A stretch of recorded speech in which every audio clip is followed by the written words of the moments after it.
Good morning. Hey, party people. I am trying this new setup so that I can use my desktop mic. And I'm hoping that this is going to be better sound quality because a lot of people said the sound was good, but then people who were on the iPad were saying that they couldn't hear anything. It was really quiet. So I did test on my own iPad and yeah, the sound was really quiet. So I am hoping that this mic is the answer we're all looking for. I know this sounds really good on Zoom and things like that. So please do let me know in the comments how well you can hear me, or if I'm too quiet, or what have you. Okay. Um, this is not your typical Zoom where this is not an AMA. This is answering your questions that you already asked me in regards to starting my brand. If you want to know how to start, like I got a comment, how to start with nothing in fashion design, I actually do have a video on that on the main channel already, how to start a fashion brand with no experience. And it's fairly recently, so it should be on the main page. So go ahead and check that out. All right. Any feedback on the sound? I know there are a few of you in here already. So if you want to say hi, tell me where you're coming from, where you're listening from, give me some uh, hi, Violet Femme. Let me know how the sound is.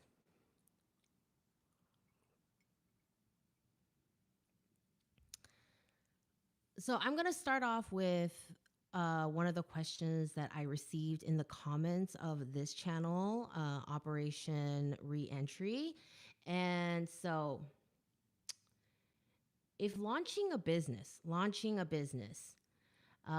includes a registration of a business entity, I'm asking because my first business attempt failed because I registered my business first and then I started the background preparations, etc. After your words, I started thinking I should not even register any business but learn and prepare everything in details in advance. I do want to try one more time. I also don't want to rush anything this time. Please advise when it's smart to register a business and start paying taxes. Okay? All right. A couple comments. Hi, Zoe. No questions right now. I'm glad to hang out in the chat. Hi, Carolina. And hello from Germany. The sound is great. Thank you, Sayulika. And also, the sound is better from latest stream. Awesome. Hi, Rachel. You're actually kind of on time this morning. Good job. I'm kidding. I'm just giving you a hard time. Okay, so let's talk about business registration. Okay, first of all, number one, I'm not a lawyer or an expert on business paperwork at all. I have registered a few businesses here in the state of California in the US. I am not equipped to help you with these sorts of legal concerns. And therefore, especially, this person didn't tell me where they live. And so, where you're going to register your business, you need to look up the business laws wherever you're going to register your business. Okay, that's the first thing you have to do and follow those laws. Okay, number two, they say I'm asking because my first business attempt failed because I registered my business first and then started the background preparations. Okay, I don't know about that. Like, that doesn't seem like that makes any sense. But again, I don't know where this person lives. Maybe there's some legalities involved in that. But I do not think that you can say your business failed because you register your business entity too early. Uh, I guess maybe if you live in a place where you're only allowed to register once you start making money or you're preparing for sales, but I don't know. Right now, I don't have a company or a brand for this design company. Okay. I have not registered anything for my future brand because that's what it is right now. It's a future brand. I have not even decided between doing denim outerwear and evening wear. I certainly have not registered a business. And so the clothing brand currently for me has no business entity. Right now, it is a figment of my imagination and midlife crisis. That's it. Okay. I do have a business. I have an LLC for my YouTube channel. It's a media company. Hello, Robert. Welcome to the live. It's for my YouTube, it's for my Patreon, it's for my consulting, like all the things that are all like they're all related to each other, right? Like people book consultations with me based on what they learn from my YouTube channel and my social media, and people take my Patreon classes because they saw my YouTube channel and wanted to take my like all of that, all of my media stuff. It's a media company. That is one LLC, and it has its own bank account. It has its own, employee identification number, all that sort of thing. And right now, the preparation for my future brand, it the expenses for that are coming out of that brand because right now, the only thing I'm doing with my future brand is making content. Okay? To be real. Like I haven't done anything. I haven't bought any fabric for sampling. I haven't made anything. I haven't even contacted, like I haven't even had like a serious conversation with a factory or a fabric supplier, nothing. Right now, I'm gathering my thoughts. I am going to be launching Watch Me Design Season 3 on the channel as so that I can explore where my creativity goes outside of the realm of teaching. And so all of that is content. All of that is content. And so it belongs with my media company. This channel right now is not even being monetized. Like YouTube has these rules where you have to have a certain number of subscribers, which I do, and you have to have a certain number of watch minutes or watch hours, which I don't have, in order to start monetizing. So this channel doesn't even monetize yet. But right now it's all going towards that. So it's all content so far. So on Friday, I'm going to be posting my first pre recorded video, Watch Me Design a Fashion Collection Season 3. And that's going to feature things like my trip to LACMA, the books that I have been gathering as inspiration. But the LACMA trip is content, it is not the business. There's no business. Like what I end up like maybe the LACMA trip doesn't, it's just nothing, right? What if I don't create a business after I've explored all these things? What if I don't start a business? What if I decide I'm over my midlife crisis and just having some time to be creative was enough?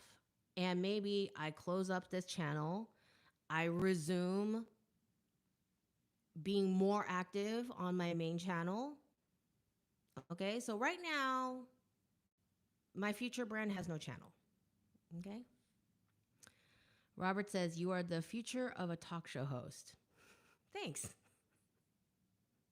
I would love that. Just be paid to talk. That's kind of how my YouTube is I get paid to talk. uh, I would love to be a guest judge on Project Runway. Okay. I've always wanted this regardless of what's happening this season. Like I've always wanted to be a guest judge on Project Runway.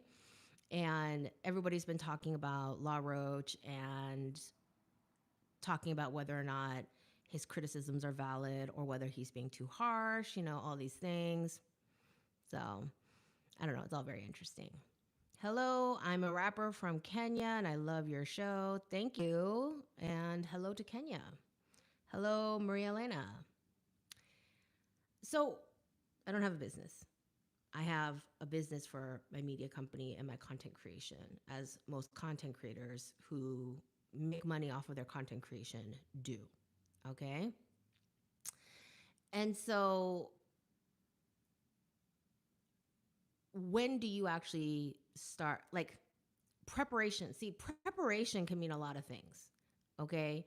If you're someone who is thinking about having a future company, but you feel you're not quite educated yet, and you want to take some sewing classes, you want to take some sketching classes, you want to take a couple of workshops on how to build tech packs, or take my Patreon classes, when you're in this educating phase, when you don't actually have a brand yet, then I would not file for a business license, because right now you're just educating yourself, and you're no different than millions of other students who are taking classes to educate themselves further on a field that they have more interest in. Okay. So, preparation. Okay. If you're at a stage where you are earnestly meeting with vendors, with suppliers, having conversations, like concrete conversations with fabric time, what's your pricing, what's the tariff situation, then you actually do need a business license in order to order wholesale from these suppliers. Most of the time, when you are trying to attend a trade show, you have to register in advance, and you have to tell them, like, they have categories. Like, currently, I attend trade shows as press because I do cover the trade shows for my main channel. And so I attend trade shows as press. And only just this last one have I let anybody know that I was going to possibly make something, but everything else has been like, oh, I want to tell my YouTube students about what's happening at this trade show. And so a lot of the time, these trade shows, they'll ask you if you are, a brand who's looking to buy things from vendors, whether you're a student, whether you're press, you have all these categories, and you have to give your credentials in order to attend a trade show. Not every trade show is the same. And so at that point, the trade show is assuming you're not going to be there just to waste time and just kind of like, students, it's different. Like, you get a student badge and people are aware you're a student, you're there to learn. If you're a business and you're looking to buy, but you're not there yet, like you're not ready to, push the button on putting some orders in, then they don't really want you there. And so you do need to be a licensed business entity if you're going to go in credentialed as a business, prepared. Like, the people who are selling fabrics, they deserve to know why, what the conversation is. I always tell people, like, I have a camera on my gimbal and I'm like, hi, I'm trying to cover this for my YouTube channel. Like, I'm trying to cover this on social media. Can I talk to you? Like, they know I'm not a business who's going to buy 1,000 yards of whatever. Okay. So it's what you need to be doing. So for me, let's say that I do go forward with this brand. I have my Watch May Design a Fashion Collection Season 3. I explore, I decide what I'm going to do. Then what I would do next is write a business plan. And it's there are a lot of templates for business plans out there. It does not to be 800,000 pages long. Okay, but I always feel better when I have organized my thoughts and have kind of a game plan going in that I can follow. Like, hey, remember when you were not overtired, overstressed, panicking about random stuff, and you just sat down and devoted some brain power to thoughtfully planning out your business? These are the notes from that plan. And so, to have that plan, if you are planning to get a business loan, a bank loan from like a proper financial institution or from an investor, they are going to want more concrete, like things like financial projections, how much you're going to sell for, what your price point is, how much you expect to produce the first season, how much you plan on selling, how you're going to up mark. Like, they want to know more about numbers.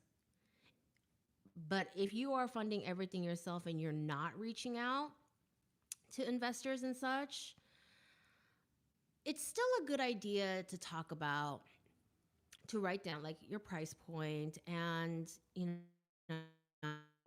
whether you're going D2C or wholesale, how you plan to do that, like all these marketing and sales plans, your brand values, like all these things are good to have down. It's just the numbers may not be as stringent.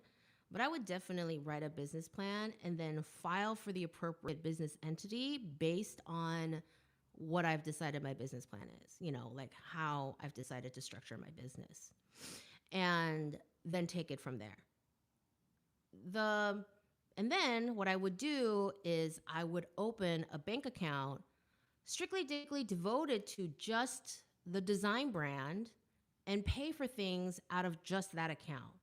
I have a business account for my media company that is not my personal checking account. And like, it's a proper business. I'm an employee of my business. I get a paycheck from my business, from my LLC, you know, like that sort of thing. And so I've had employees. They've all been contract employees, but they're all like done through the LLC, and they get paid from that business account attached to that LLC.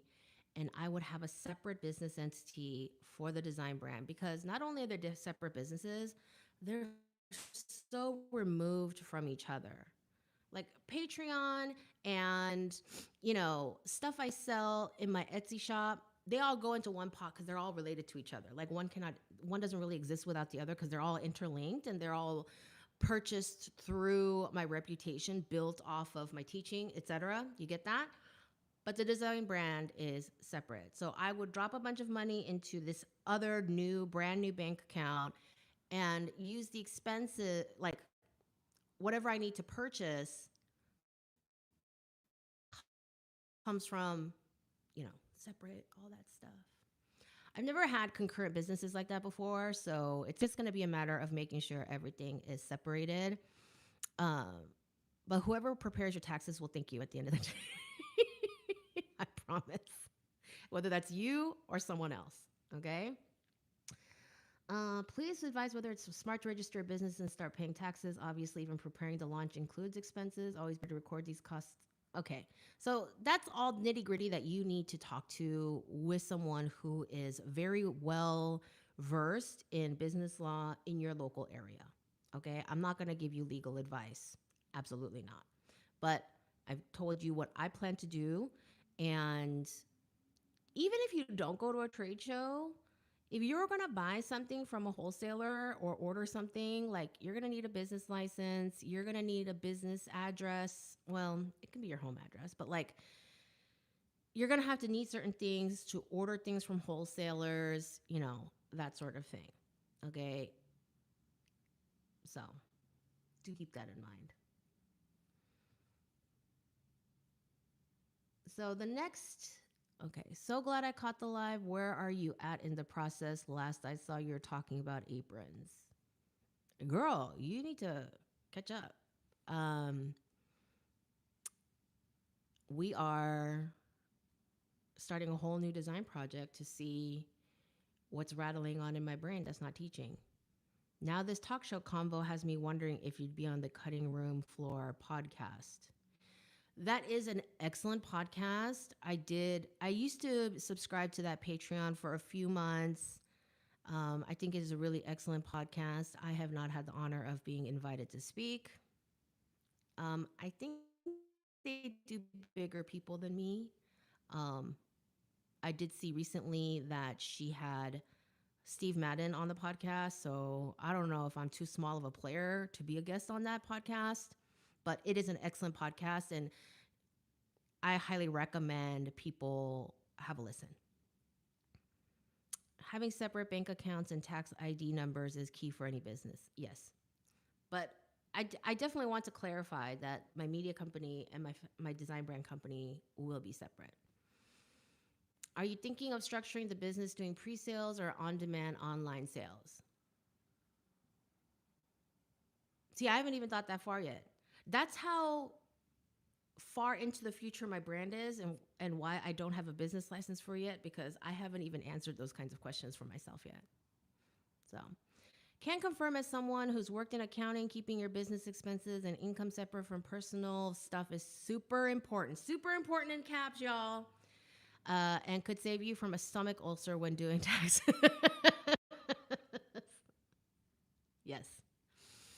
I subscribe to the cutting room floor. I think you would be a great guest. Well, Violet Femme loves me. She has proven several times over. So, yeah, well, thank you. Z says hi. Hello, Z, 4 Z's in a row. Okay, so the next question I got from somebody else. So, do you pay the tariffs or does the company who is sending them to you pay them? I mean, the company will charge you, obviously, but will the tariffs just be quoted in with the price? It's just part of the price, then why worry about it? Okay, that is so whoever is receiving the goods, like, okay, I'm speaking as someone who would be receiving goods in the US from another country. Even if it means I'm taking those goods and turning it into something else and selling them.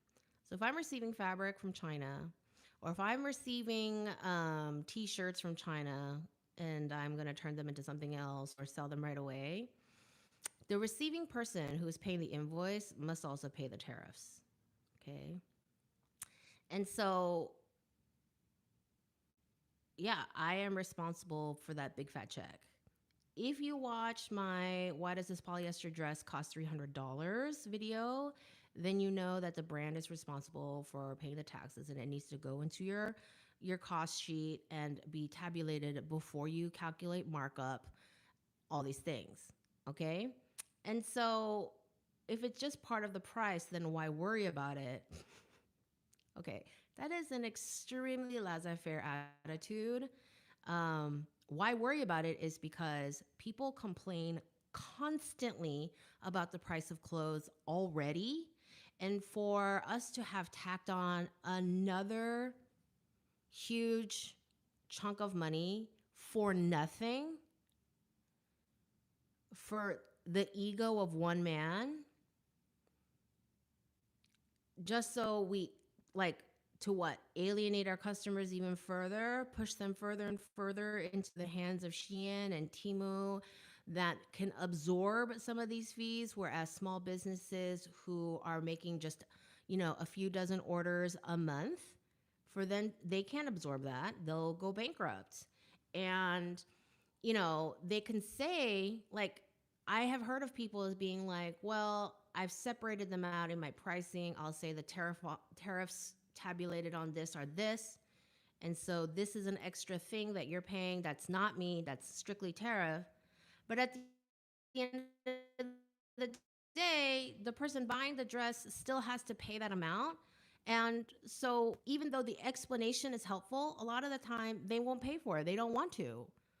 They're like, okay, well, it's a $150 dress, but you're going to charge me an extra $50, $60 because of tariffs, depending on what country you got it from, because there's tariff rates are different for every country. Okay, well, I feel sorry for you, but I still don't want to pay that extra because that means that $60 has not gone to more special fabric, more special buttons, special embroidery, nothing. Most people, they understand that the tariffs are garbage, okay? And so this whole, if it's just part of the price, then why worry about it, is an extremely, like, ignorant, uncaring, laissez-faire way of thinking about things and how it affects small business. Even large business. I have less sympathy for a large business by and large. They actually have the budgets to absorb some of the blow, and maybe they can split the difference on the expense to the consumer. But all tariffs do is help fast fashion and larger companies win more and more of the market, and small businesses are left to suffer. And it's funny because you know how some like memories of your childhoods just kind of stick with you forever.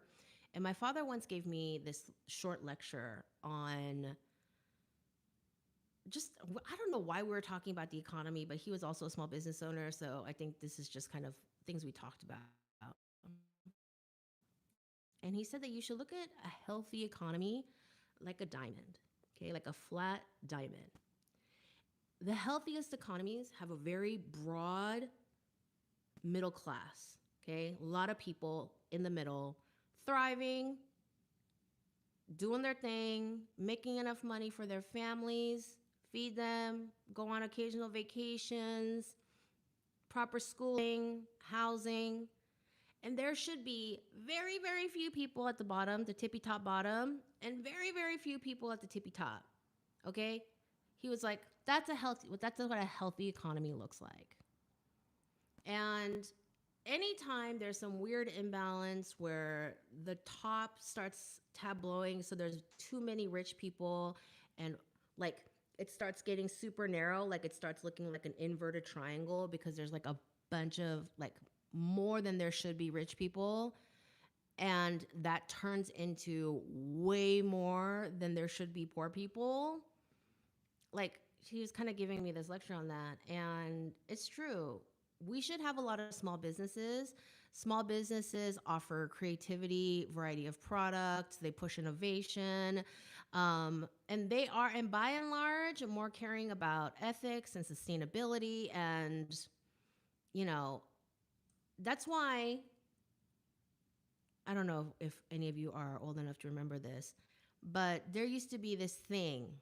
We used to boycott individual gas stations to boycott gas prices, which I always thought was really stupid. People would be like, okay, so you know that Shell station on the corner of West Adams and 3rd? We're going to boycott that business this whole weekend so we could like make our stance on these gas prices known. And I'm like, girl, Shell don't care. Shell don't care about that individual gas station. You know who cares? That little immigrant couple that owns that gas station and their kids, who all of a sudden, for no reason of theirs, all of a sudden has no income for an entire weekend because they were randomly boycotted because someone wanted to send a message to Shell. Like, that's not the way, like, Shell doesn't care. They absolutely do not care about one gas station being boycotted for a weekend. They do not. Like, you're just punishing the little guy. Right now, all the little guys are being punished with these tariffs. And so, I don't know. Democracy's at stake. Maybe we never have a fair election ever again, even if the last election wasn't a fair election. I don't know. There are too many things happening that make even short-term planning really impossible, which is why I'm hedging my bets, and I don't even know if I'm going to have a brand yet or if I'm just going to have a midlife crisis where I make a couple of cute things and call it a day and return full-time back to my YouTube channel and continue with that. I don't know. I don't know.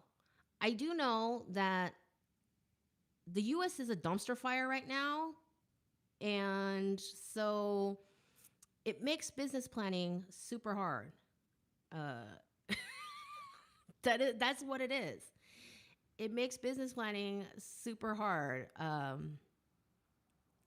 And, you know, a lot of people are like, well, this is going to be the perfect opportunity for you to produce in America. Tell me you don't understand supply chain without telling me, okay? Like, even people who produce in America, they get so many raw materials from outside the country, not because uh, they're a bunch of commies and only want to support China. It's some things are just not available here, or some things that are just so beyond the price point that their customers will be willing to pay that they have to source elsewhere. That's just how life works sometimes. Everybody thinks that, I think the internet has tricked people into thinking that everything is available to everyone all the time. Thank you, Amazon. But that's not true at all. It's not true at all. So, yeah.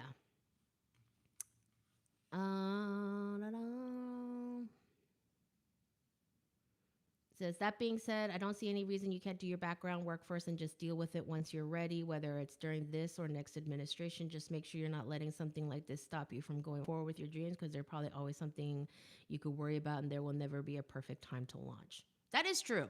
That is true. If you are constantly making excuses and just being like, well, I gotta wait for this and I gotta wait for that, listen, what a perfect day to have this mug.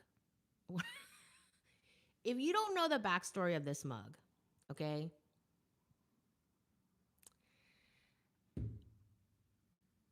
Fuck Your Ducks came from, and I don't even remember the video. I honestly do not. If you remember what video I said fuck your ducks, please let me know in the comments or in the chat. But I was going on a rant because here's something I hate. When people give this excuse, when I get my ducks in a row. I'm going to do this when I get my ducks in a row. Okay. When someone says when I get my ducks in a row, it's the opposite of a plan.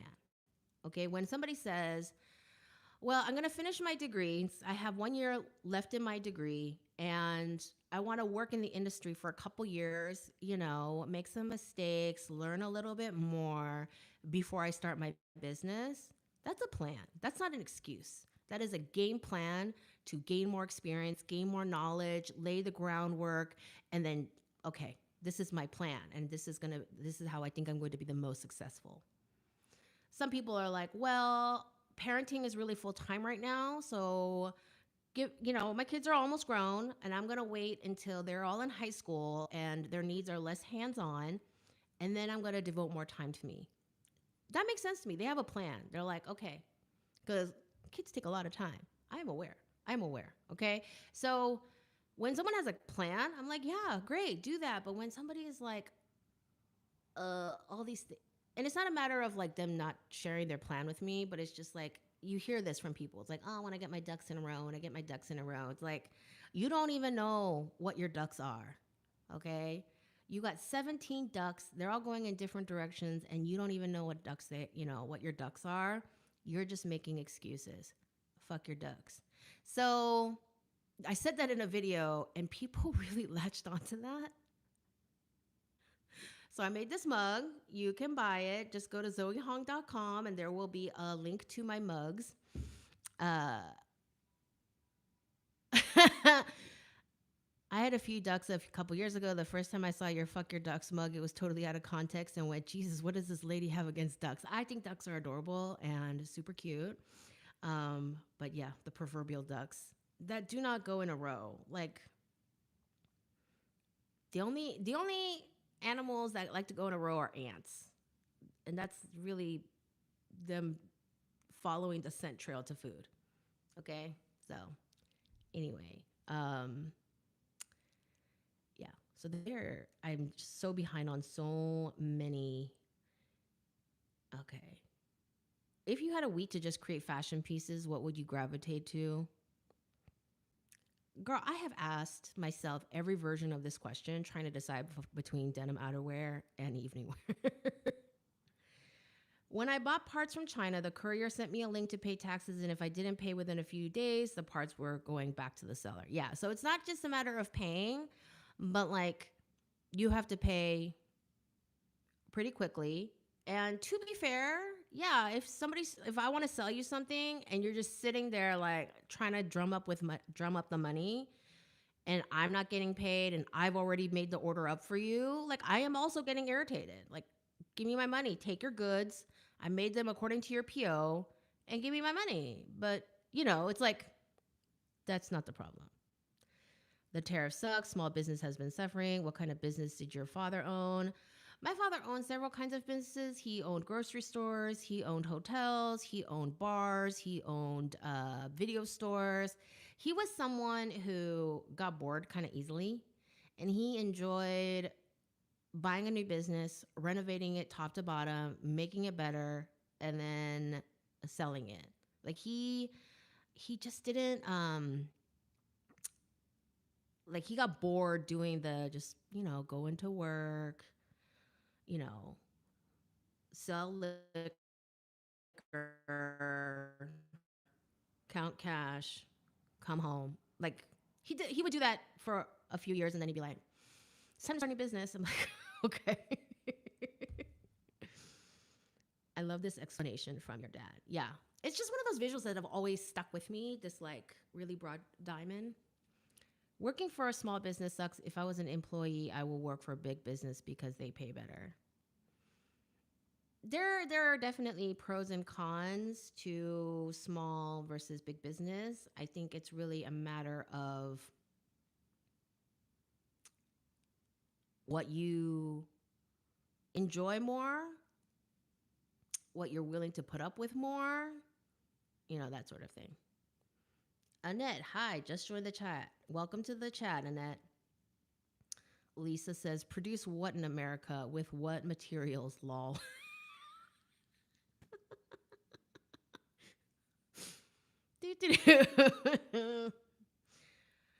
Rachel says, I had a few. Oh, that was the ducks comment. Okay. It means I'll do it when I feel like it, which is never. Fuck your ducks. Yeah. Exactly. Exactly. It's like the opposite of having a game plan.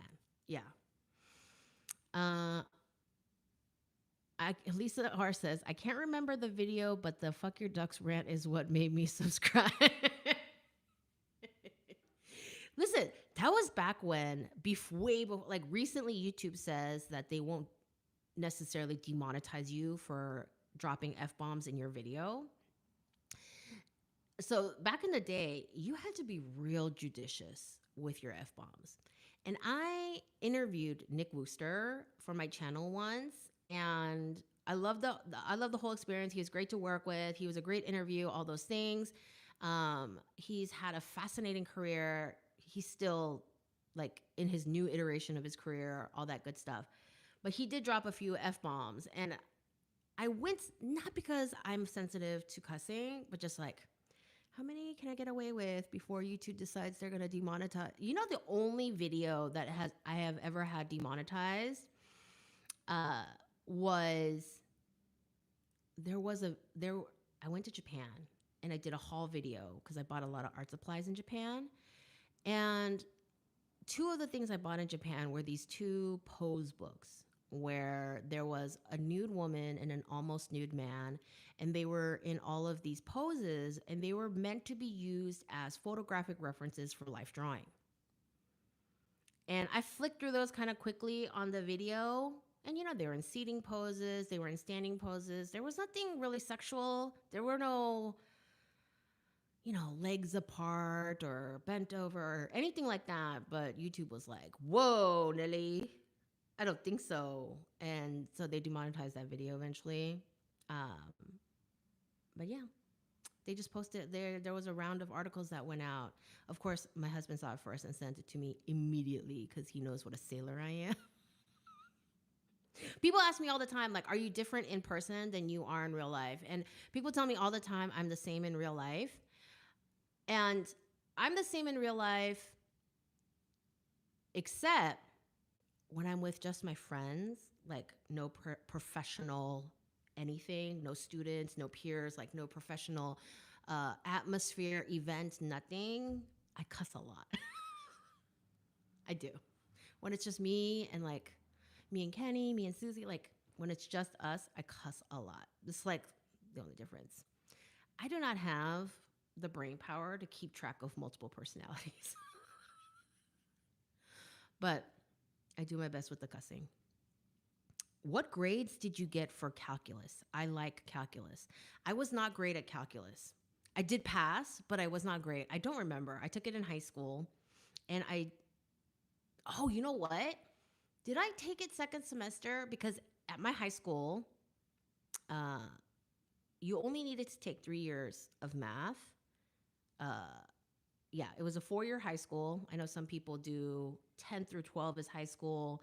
My high school, 9 through 12 is high school. And you only needed 3 years of math to graduate. But I did geometry, algebra, trig, and then, geometry, algebra 2, because you took algebra in 8th grade, and then calculus. But I think I didn't do it second semester because I already had my credits. Oh yeah, second semester senior year, I only took 4 out of 6 periods at the high school, and I took 2 art classes at the local university because I already had my all I needed to do was a couple of electives and my English class in order to graduate. Those were like the only credits I had left to do. And so I went into high school for a half day, and then I went to UAA, University of Alaska Anchorage, and I took 2 art classes over there. I took a color theory class and an oil painting class, and that was second semester senior year. I did not like calculus. I really enjoyed physics and trig, but calculus. Please explain to me the importance of imaginary numbers. I am not someone who is like, oh, you're never going to use that in real life. So why do you learn it? Like, I'm not one of those people at all, because I understand the importance of learning skills that indirectly apply to other skills in the future. But please tell me, what is the purpose of imaginary numbers and irrational numbers? Just like, I'm like, what is this? Ugh. Anyway, but I did enjoy other math classes. Uh, Choose the option that has the higher return. I think you should do evening wear. The denim and aprons is such a just a side project. I love how anybody thinks that any sort of clothing brand can be a side project for anyone who is trying to do like a full-fledged business. That makes zero sense to me at all whatsoever. Um, there's just too much work involved, and I do not have the budget to hire a whole staff. These people who design or are creative directors for multiple brands at once, it's because they don't do this stuff full time. Like, they don't do individual designs, they don't do any pattern cutting or sampling. Like, they go in and they give like a broad strokes direction, and they assign projects to their crew and staff, and they oversee things, and they go to fittings, make sure things are looking the way they want them to, but they don't have these everyday tasks that a small business owner like myself would have. So, no, I cannot do both.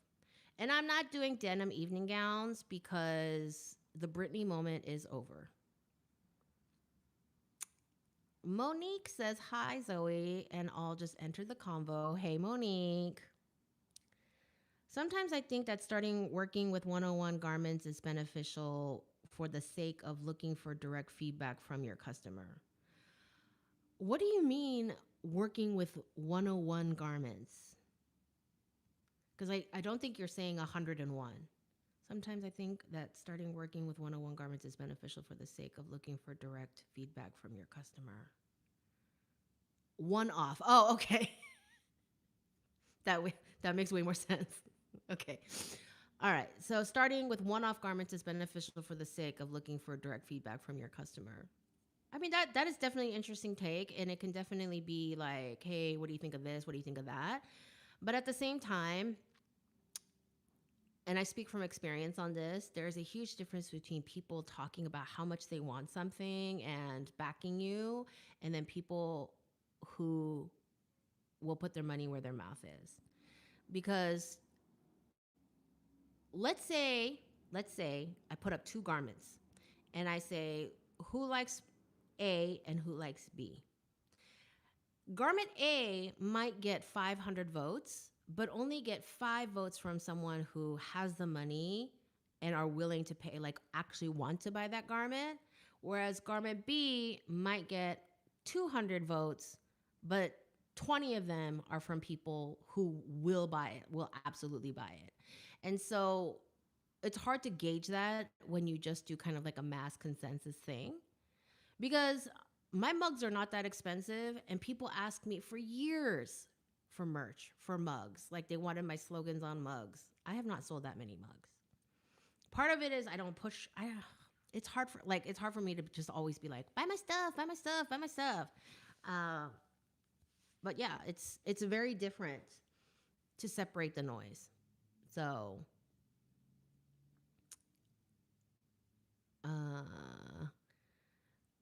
konnichiwa. I'm not Japanese. Yukiko, I will sew your samples. Listen, I've already started getting resumes from people. People who are like, I want to work on your brand with you. Here's my resume. And that has been really cool. Really cool. I appreciate it. Um, Sorry, English is not my first language. No problem. No, it made sense when you said one's off. One off. I was so scared when you said, "What do we use complex for?" And I nearly shat my pants. Well, I totally understand your point. My whole friend group in math took complex numbers as taking is for fools. Okay. I just, you know, like, I guess the math that I enjoyed the most was things that had some sort of like physical translation because pattern making is a lot of geometry and trig. It is. And I have done my fair share of Pythagorean theorem work for figuring out, you know, lengths of ruffles, using geometry to figure out how big to make a circle skirt, how much paper I needed for this, how much fabric I needed for that, if I could get away with just a center front seam and a center back seam to sew a circle skirt from a fabric that's only 38 inches wide. I've done a lot of that kind of math, which I enjoy.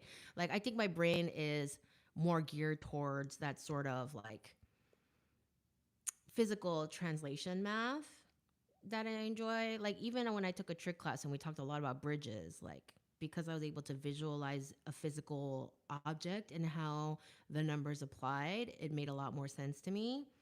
Whereas imaginary number, I what? Square root of -1, what for? Like, yeah, just the way my brain is. Agree that complex and imaginary are only useful for limits and other stuff. I feel another thing that's kind of related is logic. I really like logic, and you can apply mentally in any combo.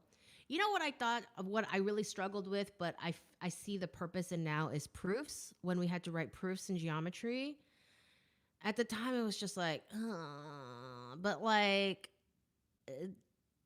now it makes sense to like just even in terms of modern day media literacy, how going through the thought process of proofs can really help your everyday life.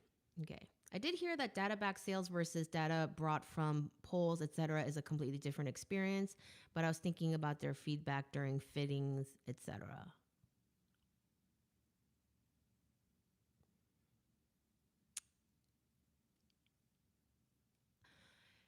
Yeah, I've talked about fitting garments to initially your fit model and then other people. And then when you set your grade rule, that you should make samples of your grade and test them on other people, if that's what you're talking about. Like, that is absolutely a thing. So the data back sales, here's the thing, is when you're starting a brand, you don't have any data. So you just kind of have to take it from there. The longer a business runs, the more data they have, the better you can predict for merchandising purposes. That's what fashion merchandisers do in the industry is they catalog all the sales data, and they are able to kind of formulate slash dictate what gets sold the following season. Like, they will say things like, historically, these things sold well for us, so we should do more of these things. And historically, these things did not work with our customers, so we should not run these kinds of colors, that sort of thing. And so that is something like a merchandising team helps with. That's not the only thing they do, but that's a big chunk of what they do. But yeah, when you're starting, you don't have any data. So, and here's the thing, and this applies to any kind of brand. Sometimes who you think your customer is, and you could have thought about it very carefully and really mapped out a customer profile that you see exists in the world. you know maybe you're dressing moms who have to get ready really fast but want to look chic. They're tired of looking disheveled. They don't want to wear a big t-shirt and leggings to do school drop off. They have to look put together because they're going to the office right after they drop their kids off and they need to look put together. They don't have time to iron a bunch of stuff. They don't have, they need something where they can get a little bit rumpled running around in the mornings but still look put together when they get to the office. They don't have a lot of time in the morning to think about all these perfect outfits. So I'm going to put together a brand just for them, for these moms. And, you know, it could actually turn out that your customer is somebody else entirely. And you're like, who are these people who are buying my stuff? And it could turn out like none of them have any kids. They're just busy as hell. And so, but they're the ones going to the office. And, maybe they ride their bicycles or scooters to the office because dealing with a car commute is a nightmare. And so they want something where they could be physically active on a bicycle on their way to school or work, get to work and still look put together. Like it could just be kind of like a whole thing that changes. And so like those beginning seasons of a startup fashion company, they're wildly unpredictable and they have no data and you have to collect as much data as you can based off of people who are actually buying your product and not, ooh, that's so pretty, you know. So the polls can help to a certain extent drum up excitement. I've mentioned my friend Melissa Calamia before. Calamia, I don't know. I keep forgetting, okay? My friend Melissa, she's starting her own brand and she's been developing her social media presence based on her brand and her brand launch. And she's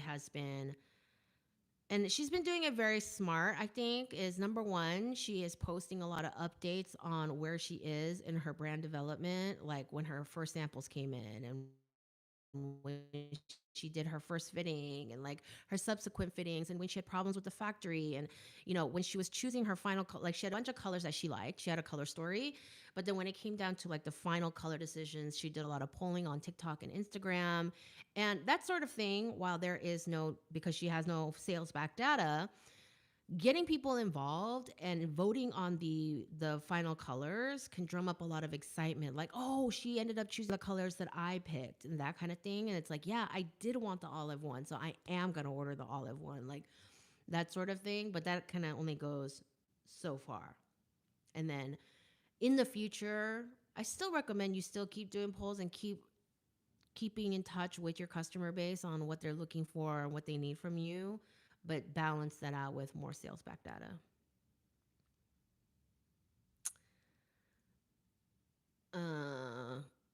Okay, so somebody asked me a question about fashion school. This is not an AMA. We are talking about business stuff, okay?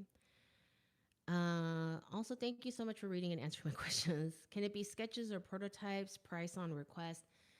I would never try to solicit orders based off of sketches because people, okay, first of all, like I am better than your average sketch artist, but even then, like how it looks in a sketch and how it looks in a photograph are so completely different. And I do not expect people to understand a sketch. And even people who have been working in the industry for a long time, like how it ends up looking in real life and from the sketch that they originally saw are just so different that I would never foster that kind of break in communication like that. Like it's such a lapse of communication. I can help with a real life use for calculus. I've written software that renders graphics and there's a lot of calculus in that, mostly derivatives. The applications are very advanced. That is a real life use for a segment of people, for sure. Do you use irrational and imaginary numbers? That's something I can't get past. But it's definitely not something you use all the time, like vast majority of people. Thanks for trying, Lisa.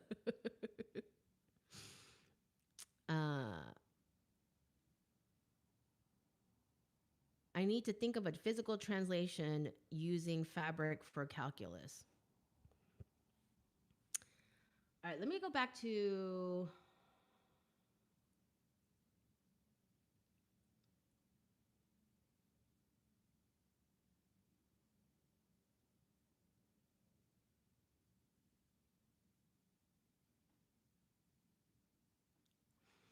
What steps would you advise to take if you want to move from being a one woman small crafty business to a designer brand more on the luxury side? At the moment, I do everything myself and I'm burning out. You have to hire people.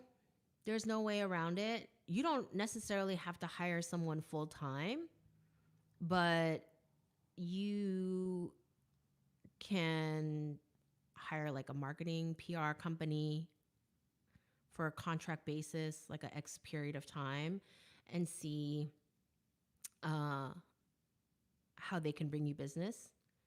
You can sign a contract with a salesperson, maybe a sales showroom that will help you grow your sales because when you have more sales, you'll have more money to hire someone in house to help more.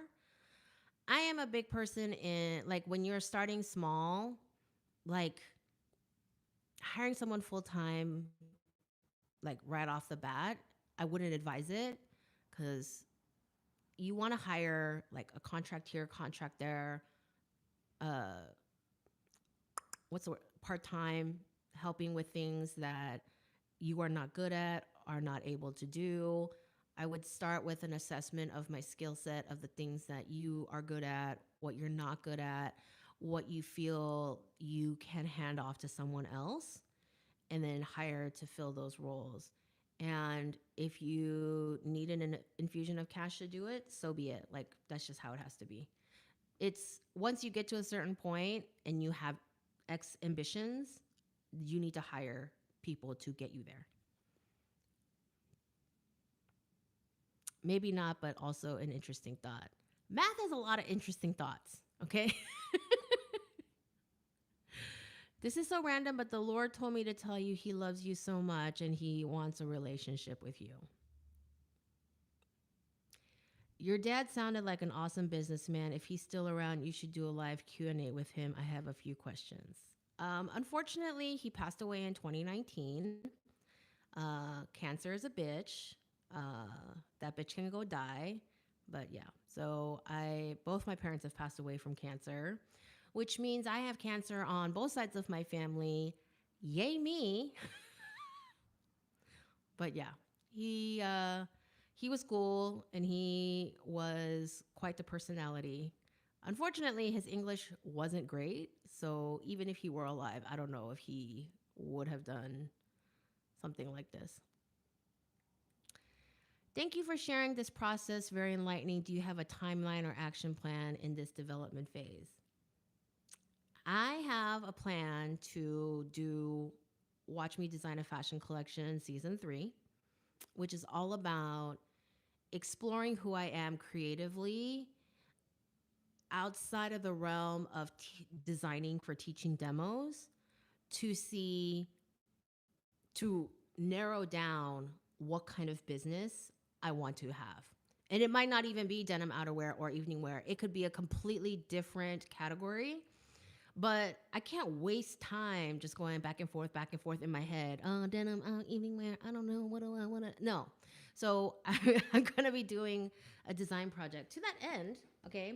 So I'm going to start posting pre recorded videos on Fridays on Watch Me Design season 3, and it's going to live here on this channel. And I shot my stash this weekend. Be proud of me. I didn't buy any books. I shot my stash. So let me share a few books that I pulled from my stash. This one is Korean patchwork quilting. This is all about chogakbo, where you take all these little remnants. Chogak means remnant or piece left over, or even just piece, where you quilt them together. And the Korean custom is to use scraps of the delicate silks used to make Korean traditional costume and turn them into like big pieces of fabric. And these big pieces of fabric were used back in the day to do all kinds of things like wrap boxes for easy carrying, wrap irregularly shaped gifts. Um, if you were taking like a breakfast tray to someone, you would like gently lay a beautiful fabric on top to cover, to keep away from bugs and stuff while you took the breakfast tray to someone, things like that, right? Here's the back cover. And they have some projects in here.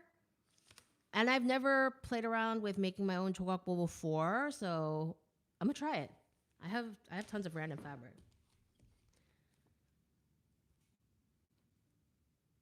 If you are familiar with my design aesthetic, you know that I've always found military uniform inspiring. I'm a pacifist who loves looking at military uniforms. I just like uniforms, period. I also have books on like work uniforms and all kinds of sports uniforms. I just like uniforms, like conceptually, aesthetically, what uniforms mean, the practicality of each purpose. Like I did a whole design project based on football uniforms. Like this is Haute Couture Ateliers, and this is more not about individual outfits, but close-ups of fabric manipulations. Like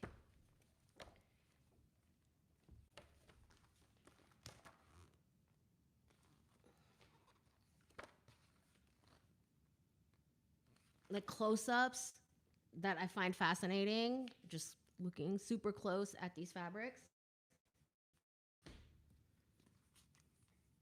Fashion embroidery. This is actually a how-to book on, how to do different kinds of stitches. And I'm not going to learn embroidery, okay? I don't have the head or fingers for it, but I find this kind of handiwork inspiring. You already know that I enjoy fabric manipulation, so. Eclat, Masters of New Jewelry Design. And this is like more of like a small sculpture book than a jewelry book. So I'm just looking at some interesting shapes and material usage and textures. I'm a big fan of working with different textures. And then color charts, lots of color combinations and ways that people have archived different color combinations. I'm a color geek. So, and then I went to LACMA and I fell in love with this one painting. I'll tell you all about it on Friday. So I'm going to be doing this project, and I think that that will help me clarify a lot of the kind of brand I want to move forward with. And then I could start thinking about more logistically how to map things out and the kinds of sourcing I need to pursue to, to service the kind of brand I'm going to create. Hey, y'all, Naturally Lovely. Hey. Yes, the Brasserie swimwear designer, you did an interview with her. Yes, Melissa. Yes. Hi, Yada. Hi, Stacy. Please pay $2,000. I don't know what that means. I have some randoms in here. Hello, randoms. I am trying to use these complex numbers in computers, but it's not the average use case even in computers. You have to be writing something that is imitating real life or sound like animation. Oh my God, I love the aesthetic inspiration. Thanks. They're kind of all over the board, but they do really, like if you read my book, I do have a little section in there where I discuss house codes, and I use myself as an example for the kinds of things that I like to use often that I didn't even like notice it before I started thinking about house codes in a teaching sense, but there are things that I really love that I use over and over again in my design work. And again, these things can apply to both denim or evening wear. Like I love pom-poms. I love the idea of clustering objects together to create textures. I love black, I love leather, I love denim, I love uniforms. Like there are a lot of things that I kind of mentioned in the book. So yeah, they kind of seem like all over the place with the weird jewelry, the military, and then like the silk scraps. But yeah, these are all kind of like bits and pieces of things that I enjoy, and I'll be exploring them. I have started already, just a little bit.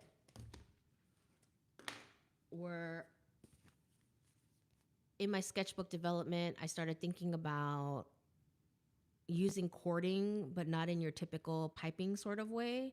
Like usually piping is used along a seam to emphasize a seam, but I was thinking about what if cording just ran through randomly to create a texture, which is what that is right there. So, anyway, just having fun, having my midlife crisis.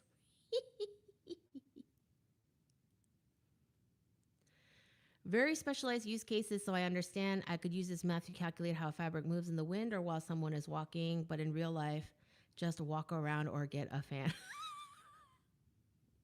I'm sure that this kind of math is really important for people who are developing software like Clo 3D or doing animation of, I don't know, superheroes with capes flying behind them and stuff. But that is stuff that's so beyond my head. Is your birthday in February or March? No, it is not. All right. So we've been at this for 65 minutes.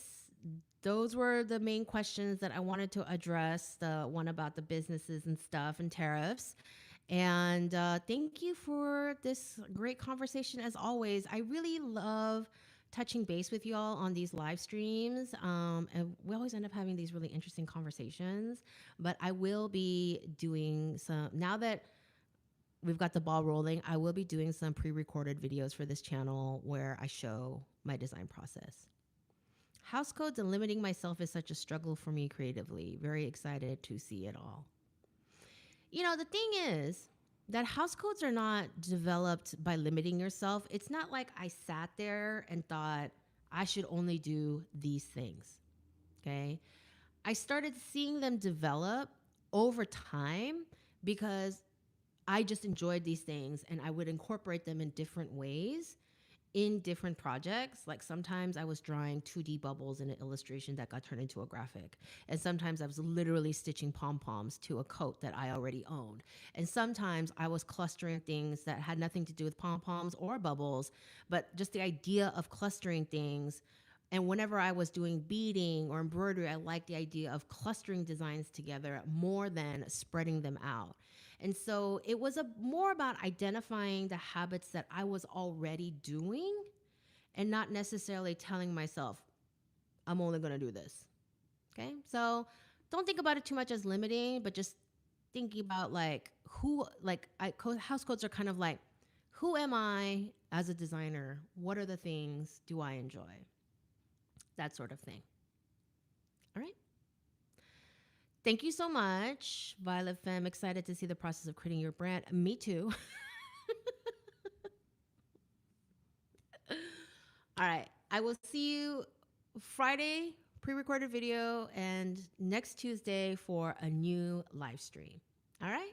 Bye.